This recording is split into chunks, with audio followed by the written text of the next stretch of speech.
Good morning, dear aspirants. So today our quote is, never give up because great things take time. Actually जो ये coat है ये हमारे जीवन के स्ट्रगल, ये संघर्ष से रिलेटेड है। यदि हम अपने जीवन में ग्रेट एम्बिशन या टारगेट या गोल को सेट करते हैं तो उसको अचीव करने के लिए यदि टाइम पीरियड ज़्यादा लगता है तो हमें उसको कंटिन्यू करना चाहिए, ना कि उसको क्विट करना चाहिए। एक्चुअली जब हम किसी बड़े एम्बिशन को प्राप्त करने के लिए संघर्ष करते हैं तो उसके लिए डिफरेंट फैक्टर्स रोल प्ले करते हैं, जिसमें से फाइनेंशियल हो सकता है, रिसोर्स हो सकता है, स्किल हो सकता है और डिफरेंट इंफ्रास्ट्रक्चरल एस्पेक्ट्स। तो इन सब के कॉम्बिनेशन को बनाने में यदि हमें टाइम लगता है तो उसको कंटिन्यू करते हुए अपने टारगेट को अचीव करने में हमको कंसंट्रेशन करना चाहिए। तो यदि हमारे जीवन में कुछ challenges through out the life आते हैं तो उनसे ऊपर उठ करके उनको संघर्ष करते हुए उनको जीवन में एज ए चैलेंज के तौर पर लेते हुए और उसका सॉल्यूशन समाधान प्राप्त करते हुए उनको अचीव करना चाहिए। तो आइए समझते हैं आज की जो है वर्ड्स मीनिंग, जो कि द हिंदू से ली गई है।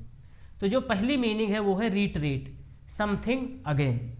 एक्चुअली ये कई बार इंटरनेशनल पॉलिटिक्स के संबंध में ये वर्ड आता है। तो इसमें है India, for example, India reiterated it's ambitious strategy for the fulfilment of aspects of climate change. Next meaning is concerned. इसका मतलब होता है वरीड, ट्रिबल्ड। तो जनरली ये तो बहुत ही डेली लाइफ की मीनिंग है। Are you concerned about your life. Next meaning is retaliate, make an attack in return. For example, यदि कोई कंट्री निगेटिव मीजर्स लेती है किसी कंट्री के अगेंस्ट में तो इसको जनरली इस एस्पेक्ट में यूज किया जाता है, India took retaliatory measures to fulfil the economic ambition. Next meaning is credential, achievement या क्वालिटी। एक्चुअली ये कई बार फॉर्म में ऐसा फिलअप किया जाता है कि व्हाट आर योर क्रेडेंशियल्स और write your credentials. Next meaning is resilience, capacity to recover quickly. तो ये जो रेजिलियंस वर्ड है, हम किसी भी परिस्थिति कितनी अच्छे तरीके से कितने कम टाइम पीरियड में उसको रिकवर कर सकते हैं। तो resilient infrastructure should be developed that is helpful for management of disaster. So अपन ने आज की जो है वर्ड मीनिंग्स को समझा। आइए अब आज का ओवरव्यू, आज के जो मेन टॉपिक्स हैं उनका ओवरव्यू देखते हैं कि आज जो मेन टॉपिक्स आए हुए हैं वो किस किस सब्जेक्ट मैटर से रिलेटेड हैं और उनके मेजर एस्पेक्ट्स क्या हैं। तो जो आज का पहला टॉपिक है वो मेनली पॉलिटी या पेपर सेकेंड से रिलेटेड है। जो पहला टॉपिक है वो है don't spread things to a larger level, supreme court observes on hijab rule. जैसा कि पिछले कई दिनों से हिजाब पर मुद्दा जो है चल रहा है तो इस पर सुप्रीम कोर्ट ने अपना स्टेटमेंट दिया है। नेक्स्ट है Quad meet focuses on Indo Pacific tie. जैसा कि हमने पिछले दिन भी इस टॉपिक को लिया था, जो क्वाड है क्वाड्रिलेटरल ग्रुप, तो वहाँ की जो मीटिंग्स हुई है आज हम इस पर बात करेंगे कि उसके आउटकम्स और किस किस विजन्स पर जो है डिस्कस किया गया है। Next topic is IIP growth slowed to 0.4% in December. जो इंडेक्स ऑफ इंडस्ट्रियल प्रोडक्शन है इसको मेनली समझना है। ये कई बार जो है अपन मेंस में एज एग्जाम्पल डाल सकते हैं और पीटी में आ भी चुका है या पीटी में आने के फर्दर चांसेस हैं। तो जो इंडेक्स ऑफ इंडस्ट्रियल प्रोडक्शन है ये क्या शो करता है और इसके क्या इम्पोर्टेंस हैं। Next topic is in a double bind facing conservatism and politics. Actually ये एडिटोरियल में आया हुआ टॉपिक है कि जो मुस्लिम वुमेन्स हैं वो कैसे with in the community conservatism को फेस करती हैं और राजनीति में भी उनको कैसे फेस करना पड़ता है। Next topic is taking a bite out of cyber threat. यहाँ पे जो ऑडिटर है उसने मेन बात ये कही है कि जो साइबर सिक्योरिटी को कैसे रोबस्ट किया जाए और क्या मीजर्स लिए जाने चाहिए और क्या क्या चैलेंजेस हैं इससे रिलेटेड। Next topic is Biden urges Americans to leave Ukraine. जैसा कि पिछले दिन भी अपन ने इस बात पर चर्चा की थी कि जो मिलिट्री थ्रेट है वो रसिया के द्वारा यूक्रेन के चारों तरफ कैसे बढ़ाई जा रही है, तो जो अमेरिकन्स वहाँ पर हैं उनको बिडेन यूएस प्रेसिडेंट ने अर्ज किया है कि return to America. Will continue to support India's rise and regional leadership. Actually जो ये यूएस सेक्रेटरी हैं जो क्वेड मीटिंग हुई है उन्होंने इंडिया को ये भरोसा दिलाया है कि हम आने वाले समय में इंडिया का सपोर्ट करेंगे। तो आइए समझते हैं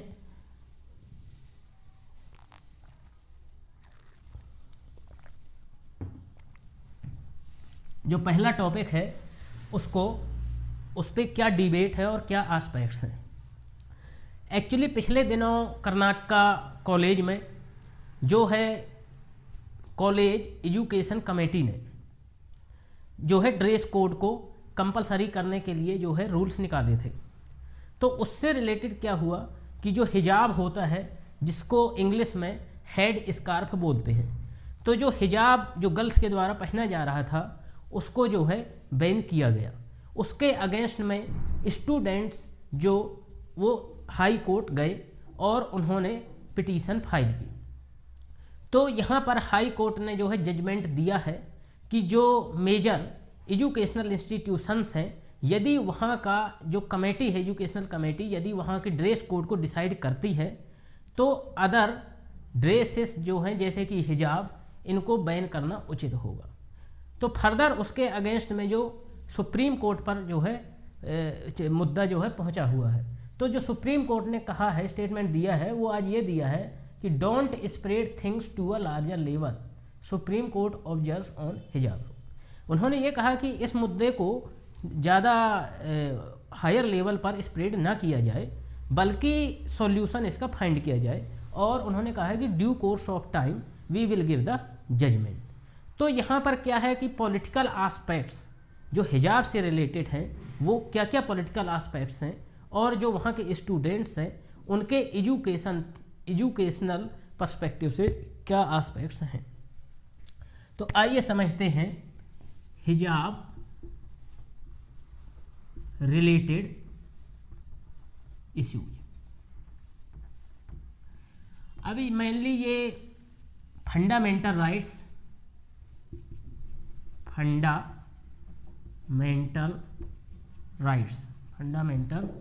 मेनली ये fundamental rights article 15, article 19, article 21 and mainly article 25 को अफेक्ट करता है।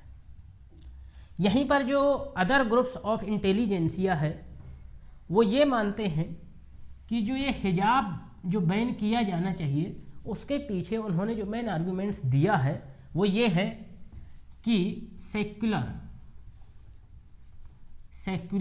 Activity should be promoted. इसी में एक आर्ग्यूमेंट और है कि डेवलपमेंटल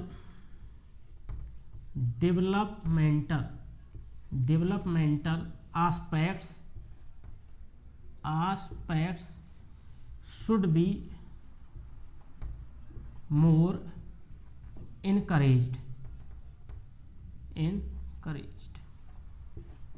अब जैसा कि अंडर आर्टिकल 15 के अंतर्गत जो है बोला गया है कि there would be no discrimination based on religion, race, caste, sex और प्लेस ऑफ बर्थ। तो यहाँ पे जो है किसी पे रिलीजन और जेंडर, रिलीजन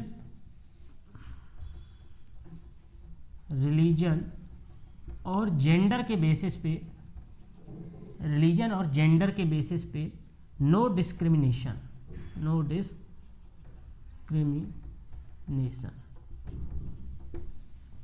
ये वन एस्पेक्ट्स है फंडामेंटल राइट्स आर्टिकल 15 से रिलेटेड।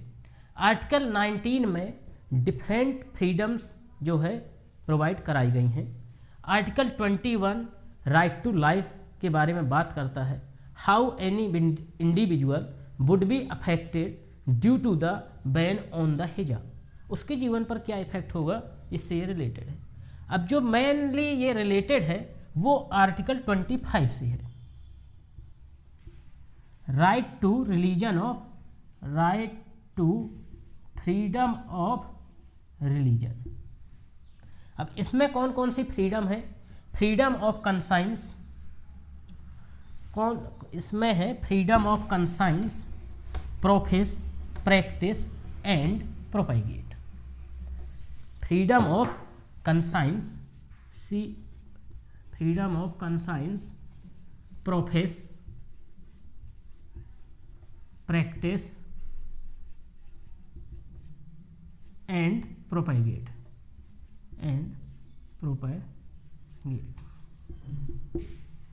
तो इसमें कंसाइंस, मेनली कंसाइंस क्या होता है, जो कंसाइंस है वो है inner voice of individual that guides to make the right decision. Profess क्या होता है, एडॉप्ट द रिलीजन,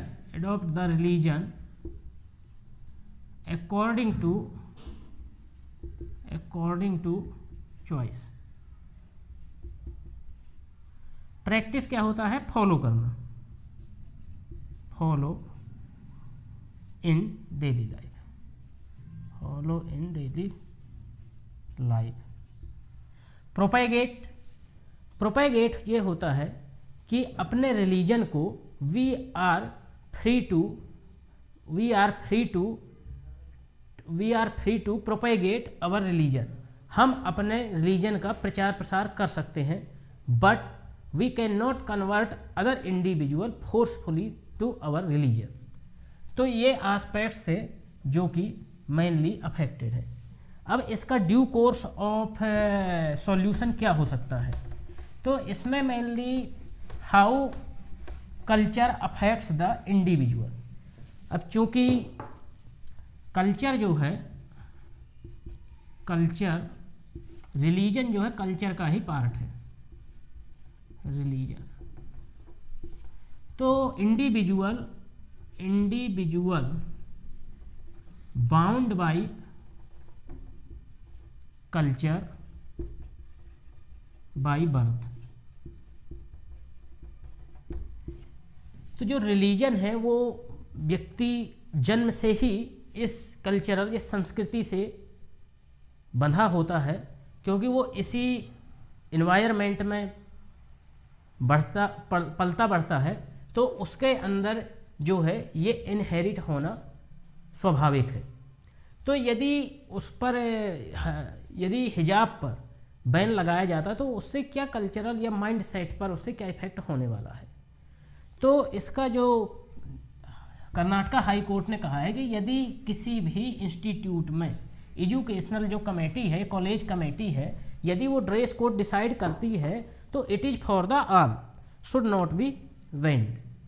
तो मेनली यदि कमेटी डिसाइड करती है तो जनरली इसको बैन करना उचित है, बट यदि किसी कॉलेज में ड्रेस कोड नहीं है then it should be allowed, people should be allowed to wear according to their choice, but specifically in this case it is duty to all individuals as well as all students to narrow the gap of religious ideology। अब जो इसका solution ये है कि यदि कहीं पर solutions, यदि किसी कॉलेज में, यदि कॉलेजेस में अलाउ, यदि कॉलेजेस में हिजाब पहनना अलाउ है तो ये एज आ एजुकेटेड इंडिविजुअल, एज आ एजुकेटेड स्टूडेंट्स, अब चूँकि कॉलेज में है तो जो है मैच्योर पर्सन होते हैं, तो उनका ये है कि अपन एक uniform civil code, uniform civil code की ओर अपन को जो है स्टेप्स लेने चाहिए, ताकि जो ये रिलीजियस आइडियोलॉजीज के जो कॉन्फ्लिक्ट्स हैं या जो रिलीजियस जो गैप है इसको नैरो किया जाना चाहिए। और in place of this we should focus on economic,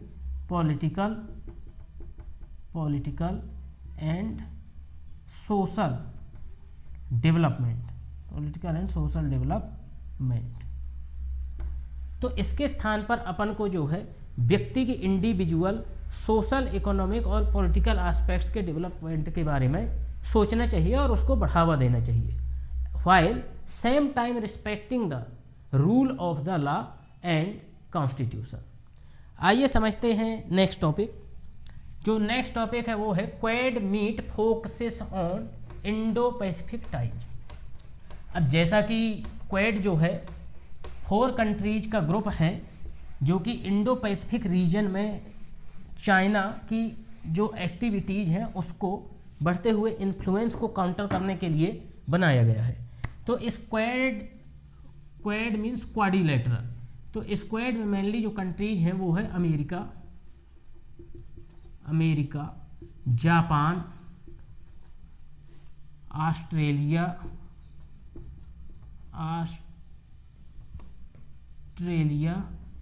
and India.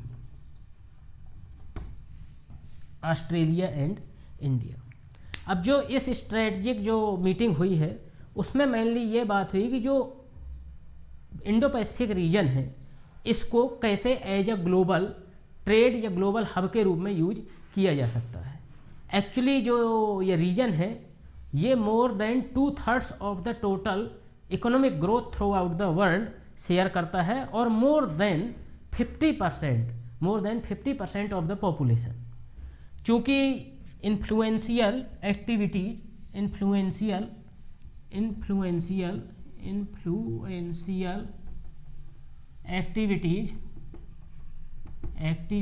Of China and expansion policy,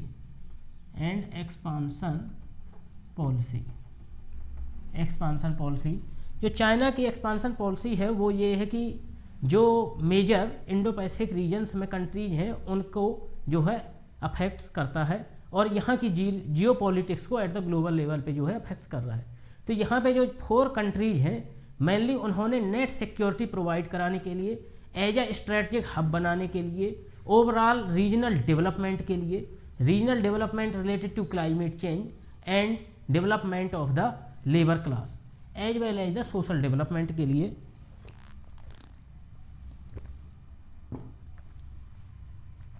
ये ऑर्गेनाइजेशन फॉर्म किया है। तो इस पर जो है मेलबर्न में स्पेशल मीटिंग की गई जिसके ऊपर many decisions were taken. Next topic is IIP growth slow to 0.4% in December. अब आइए समझते हैं कि what is index of industrial production. Index of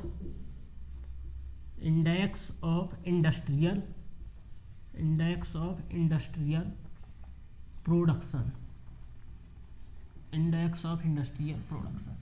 तो जो यह इंडेक्स ऑफ इंडस्ट्रियल प्रोडक्शन है ये है क्या, किस चीज़ का इंडेक्स है? तो इसमें जो है mainly industrial sectors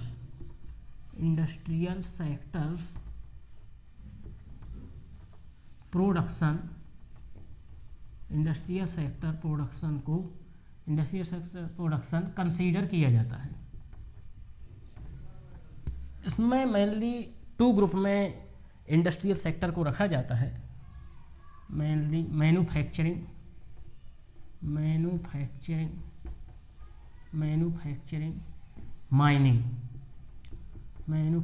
mining and durables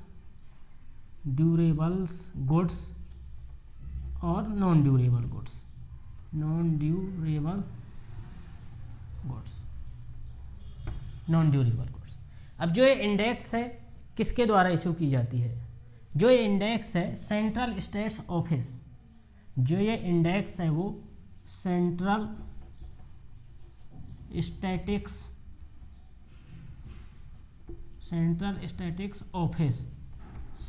statics office के द्वारा इशू की जाती है under the ministry of statics and programme implementation.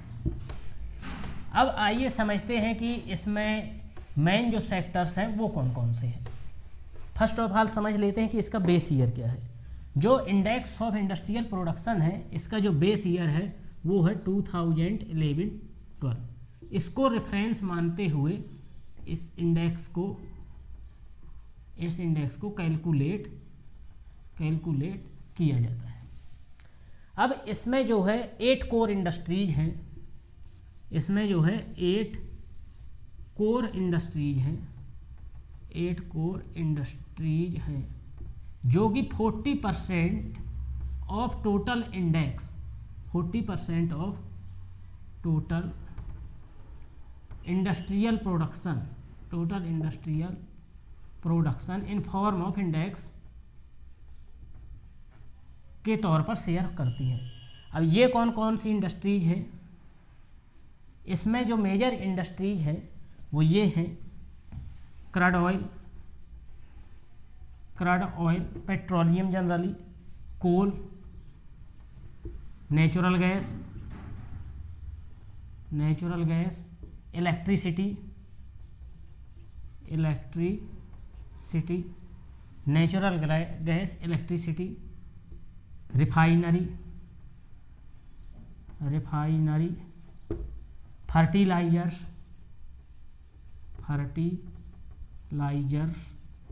Steel and cement.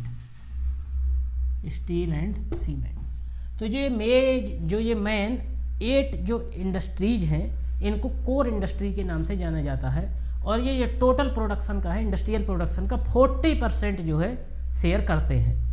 तो एक्चुअली इस पर प्रीलिमिनरी में क्वेश्चन पूछा भी जा चुका है यूपीएससी के द्वारा कि which of the following is not a core industry. तो आइए अब समझते हैं इसका importance. So what is the importance of index of industrial production? तो जो इंडेक्स ऑफ इंडस्ट्रियल प्रोडक्शन है इसका यूज जो है आरबीआई द्वारा, it is used by RBI for policy formulation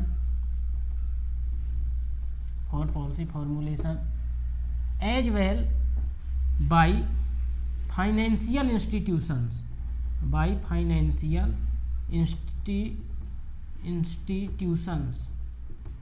for setting goals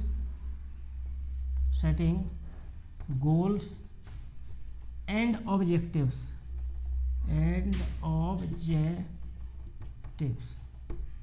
तो ये इसका इम्पोर्टेंस था। अब आइए समझते हैं next topic. What is next topic?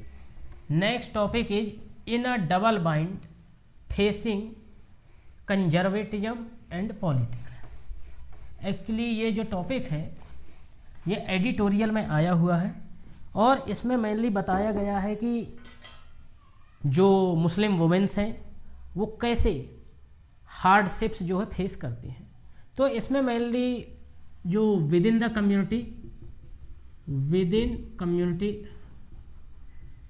Community that is conservatism and in politics तो जो सोशल रिस्ट्रिक्शंस हैं, मैनी सोशल रिस्ट्रिक्शंस, वो यहाँ पर जो है मुस्लिम कम्युनिटी में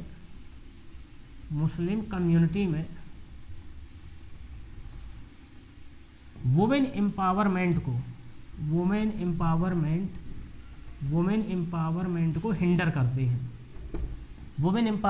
को हिंडर करते हैं, जिससे उनके डेवलपमेंट एंड जो पर्सनल एम्पावरमेंट है उसमें जो है अवरोध उत्पन्न होता है। जो नेक्स्ट है वो है पॉलिटिक्स। इसमें इस एडिटोरियल में ये बताया गया है कि जो ओवरऑल इंडिया की वुमेन पॉपुलेशन है उसमें 6%, जो overall population of India 6% only Muslim women जो है शेयर करती है, मुस्लिम वुमेन। अब जो इनका रिप्रेजेंटेशन है इन पार्लियामेंट वो जो है वो ओनली 0.6% है। तो this aspect is related to women development. Actually जो ये इसका रेफरेंस है वो हिजाब इशू जो चल रहा है उसके तौर पर इसको लिया गया है और हाईलाइट किया गया है कि क्या क्या कॉन्स्टेंट्स और चैलेंजेस है एज अ मुस्लिम वुमेन। जो आइए जो नेक्स्ट टॉपिक है वो ये है कि taking a bite out of cyber security.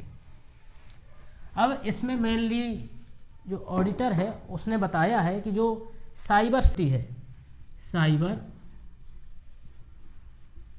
Security, उसमें क्या क्या थ्रेट्स हैं। जो साइबर सिक्योरिटी है उसमें मेजर क्या क्या थ्रेट्स हैं और how it can become a danger for the developmental aspects. तो आइए सबसे पहले जो ये टॉपिक है ये पेपर 3 का है, related to security, security challenges related to cyber security. तो व्हाट इज साइबर क्राइम। सबसे पहले समझ लेते हैं कि साइबर क्राइम है क्या।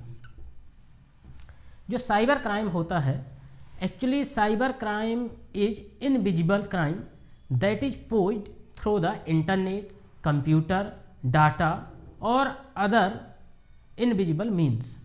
तो इसमें क्या है, मेनली डाटा के थ्रू, इंटरनेट के थ्रू और कंप्यूटर के थ्रू जो है चैलेंजेस पोज किए जाते हैं।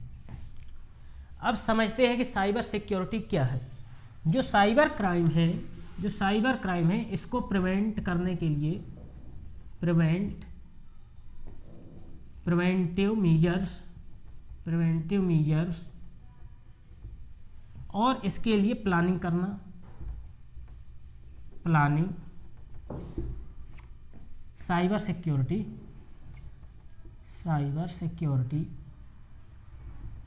सिक्योरिटी कहलाता है। तो इसको साइबर सिक्योरिटी कहते हैं। अब आइए समझते हैं कि इसके फीचर्स क्या हैं। फीचर्स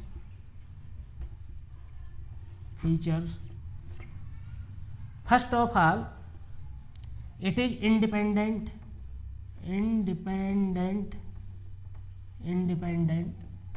दूसरा है इनविजिबल।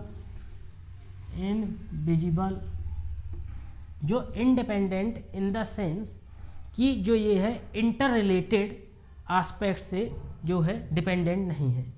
कोई as a individual cyber security threater और as a under the any particular institution guidance जो है साइबर सिक्योरिटी थ्रेट इम्पोज कर सकता है।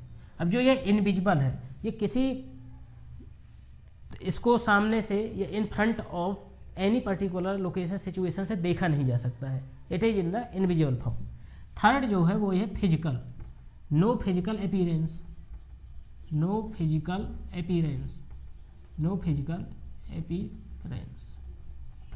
अब इसमें जो है ये फिजिकल फॉर्म में नहीं होता है, ये मेनली जो होता है इंटेंजिबल फॉर्म में होता है। तो इसको जो है इस थ्रेट को mainly in a physical form में जो है इसको मीजर्स लेना, इसको इस थ्रेट से रिलेटेड जो है सॉल्यूशन फाइंड करना काफ़ी डिफ़िकल्ट होता है। अब आइए देखते हैं कि इन इंडिया कौन कौन से मीजर्स लिए गए हैं। तो इंडिया में जो मेनली मीजर्स लिए गए हैं वो ये है कि formation of shirt,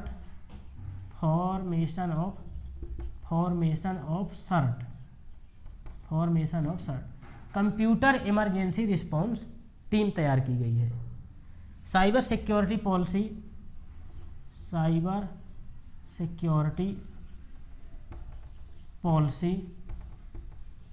2013, cyber security policy 2013 को लाया गया है। अदर एस्पेक्ट्स इसके क्या हैं कि information technology act, information technology act 2002। तो ये कुछ मेजर्स हैं। इसके अलावा अभी फ्यूचर में क्या आवश्यकता है कि इंफॉर्मेशन टेक्नोलॉजी को रोबस्ट किया जाए, साइबर सिक्योरिटी से रिलेटेड एस्पेक्ट्स को न्यू टेक्नोलॉजी के साथ डेवलप किया जाए, जो कि अदर एस्पेक्ट्स में, अदर कंट्रीज में जो न्यू टेक्नोलॉजीज क्रिएटेड की जा रही हैं उनसे बचने के लिए, उनसे थ्रेट से बचने के लिए नए रिसर्च एंड डेवलपमेंट किए जाए।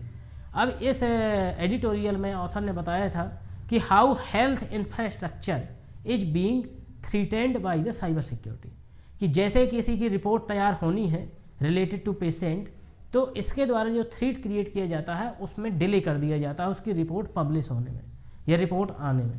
तो इससे मोर्टेलिटी रेट भी बढ़ सकती है। और related to major critical areas हो सकते हैं लाइक डिफेंस, बैंक, जो कि ओवरऑल इंफ्रास्ट्रक्चर को थ्रेट दे सकता है। तो ये था टॉपिक। आइए समझते हैं next topic. Next topic is Biden urges Americans to leave Ukraine. अब जैसा कि हमने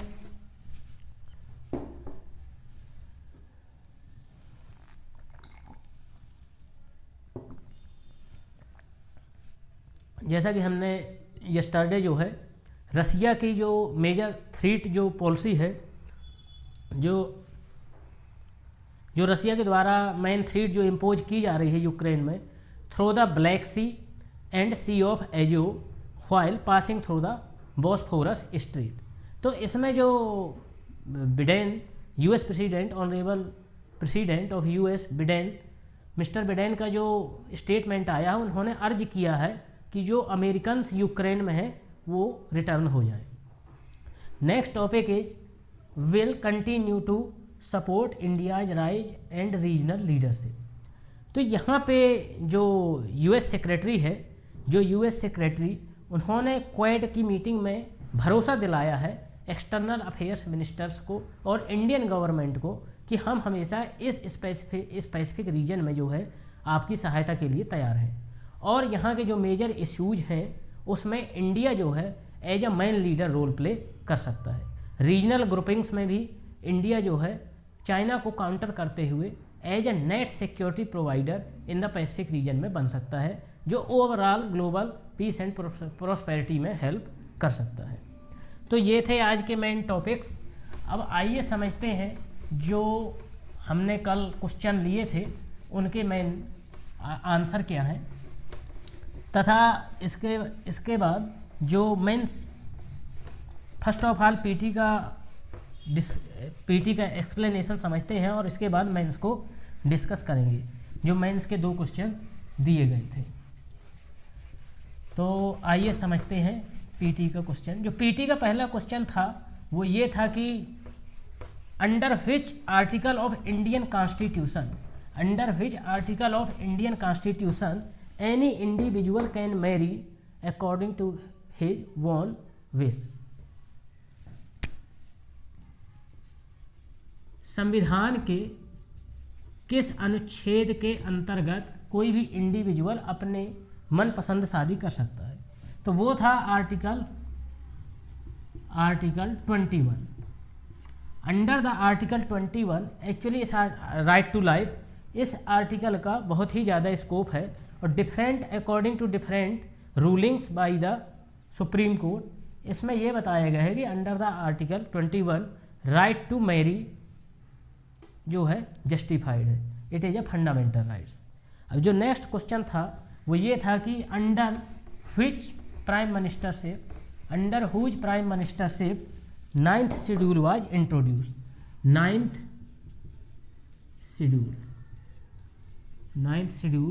वाज इंट्रोड्यूस्ड।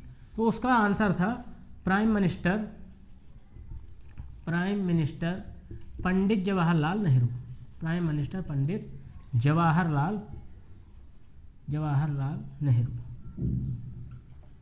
एक्चुअली जो ये दौर था 1952, ये लैंड रिफॉर्म्स का दौर था। तो उस समय बहुत सारे भूमि सुधार किए जा रहे थे ताकि इस भूमि सुधार को कोर्ट में जो है चैलेंज ना किया जाए और गवर्नमेंट सही तरीके से फंक्शनिंग कर सके, तो उसके लिए 9 शेड्यूल लाया गया था। इस टॉपिक पर स्पेशल डिस्कशन किया जाएगा जब पॉलिटी की क्लासेस शुरू की जाएगी। अब आइए समझते हैं मेंस के क्वेश्चंस। जो मेंस का प्रीवियस ईयर का जो हमने पहला क्वेश्चन लिया था वो ये था कि due to rapid urbanisation what major challenges have emerged. तो इसमें इंट्रोडक्शन में ये लिख सकते हैं, इंट्रोडक्शन में मेनली ये लिख सकते हैं कि around 30% of total population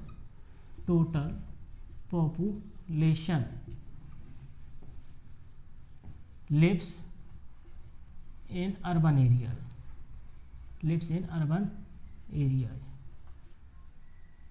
Around 30% of total population lives in urban areas. इसमें और अदर एस्पेक्ट्स जोड़ सकते हैं due to pull and push factors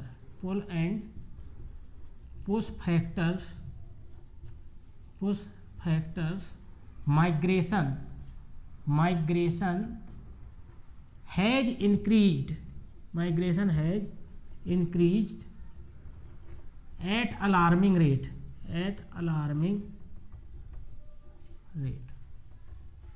अब इसमें पुश और पुल फैक्टर क्या है?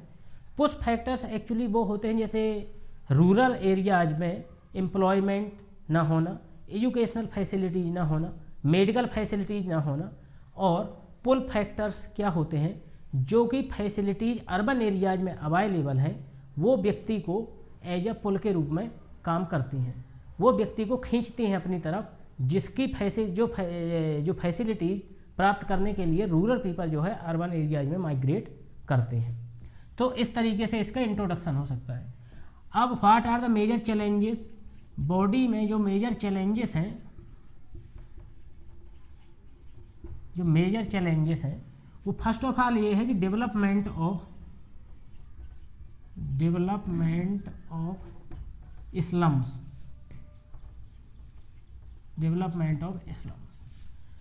तो चूंकि अफोर्डेबल कैपेसिटी जनरल पीपल्स की जो माइग्रेट होते हैं वो उतनी अधिक नहीं होती है जिससे वो अच्छी फैसिलिटी वहाँ पर प्राप्त कर सके।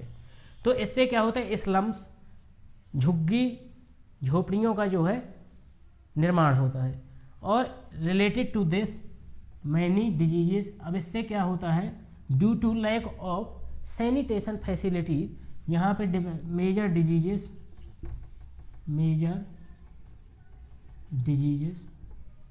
नेक्स्ट चैलेंजेस क्या है, अनएम्प्लॉयमेंट।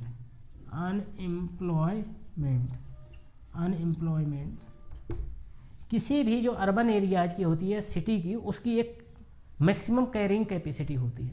बियॉन्ड कैरिंग कैपेसिटी वहाँ पे अनएम्प्लॉयमेंट बढ़ना शुरू हो जाता है। नेक्स्ट चैलेंजेस है इन्वायरमेंटल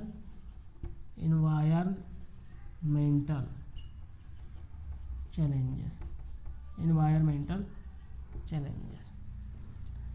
अब चूंकि large scale of population concentrated in a small particular area, इससे large level of pollution, mainly air pollution, soil pollution, water pollution, तो इन सब पॉल्यूशंस का जो है कारण बनता है। Next increasing crime rate.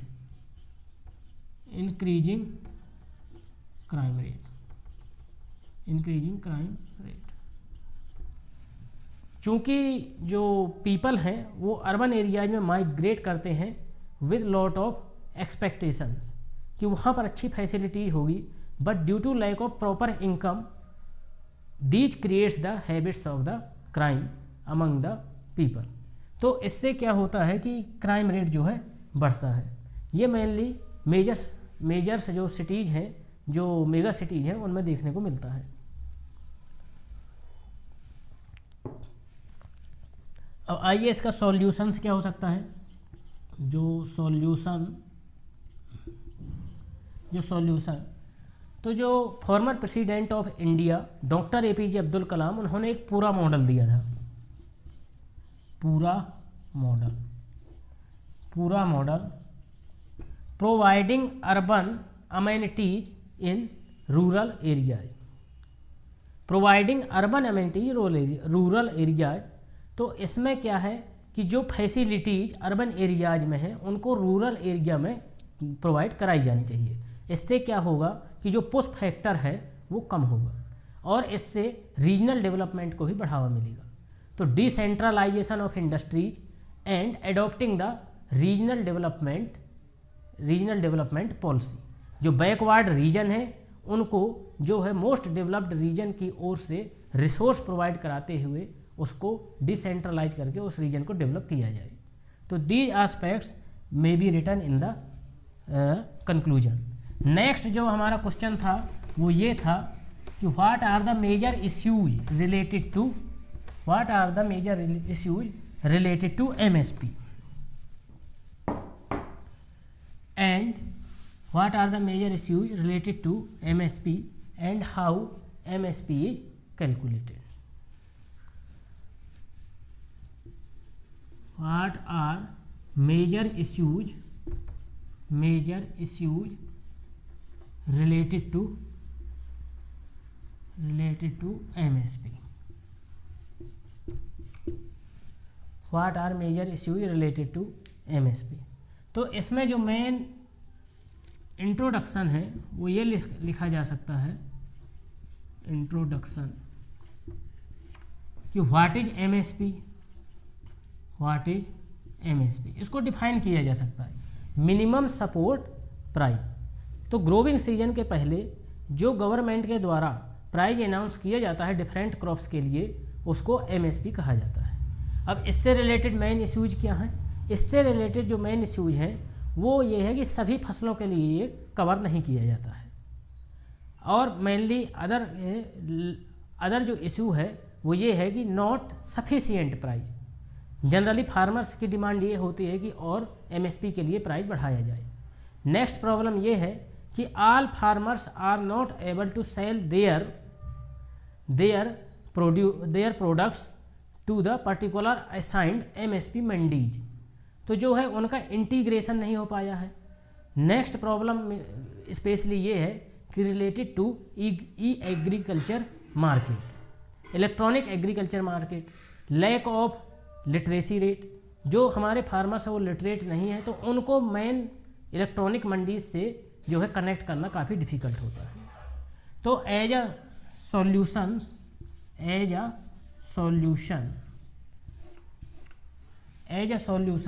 ये कंक्लूजन क्या हो सकता है? कंक्लूजन ये हो सकता है कि increasing the diversified crops, mainly जो रेन फेड एरियाज हैं उनके लिए MSP बढ़ाई जाए, कमर्शियल क्रॉप्स को बढ़ावा दिया जाए और जो है other measures like land integration किया जाए और other aspects of employment generation को बढ़ावा दिया जाए।